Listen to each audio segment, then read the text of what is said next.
లక్షణాలు స్పష్టంగా లేకపోయినా క్రియాటిన్ పెరుగుతోంది, బీపీ కంట్రోల్‌లో ఉండడం లేదు, శరీరంలో వాపులు కనిపిస్తున్నాయి అంటే మీ కిడ్నీలు బలహీనపడుతున్నాయని అర్థం.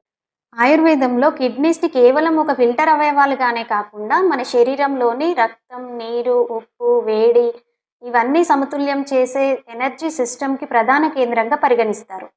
ఆయుర్వేదంలో దీన్ని మూత్రవాహ స్రోతస్సు అంటారు. ఇది కిడ్నీస్, బ్లాడర్ మాత్రమే కాదు, శరీరం మొత్తంలోని ద్రవ పదార్థాల ప్రవాహం, hydration, toxin removal, temperature balance ఇవన్నీ ఒకే నెట్వర్క్‌లా కలిపి చూసే విధానం.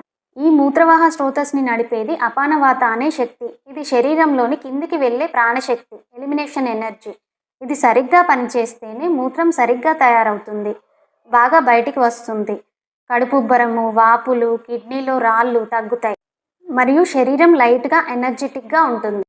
కిడ్నీలు మన ఓజస్సు అంటే ఇమ్యూనిటీ, వైటాలిటీని కాపాడడంలో పెద్ద పాత్ర పోషిస్తాయి.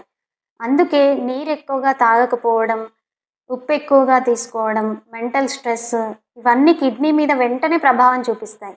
కాబట్టి కిడ్నీలను సంరక్షించుకోవడానికి ఏ విధమైన నియమాలు పాటించాలి? ఆహారంలో గోరువెచ్చటి నీళ్లు తాగడం, ఉప్పు తగ్గించడం, బార్లీ నీళ్లు తాగడం, కొబ్బరి నీళ్లు.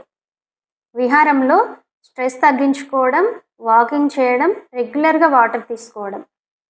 ఔషధంలో గోక్షుర, పునర్నవ, చంద్రప్రభ వంటి ఔషధాలు తీసుకోవడం. ఇవి కిడ్నీస్ని క్లీన్ చేసి అవి చేసే పనిని సులభంగా, న్యాచురల్గా, స్ట్రెస్ ఫ్రీగా మారుస్తాయి. ఇదే ఆయుర్వేదం దృష్టిలో కిడ్నీ ఆరోగ్యం.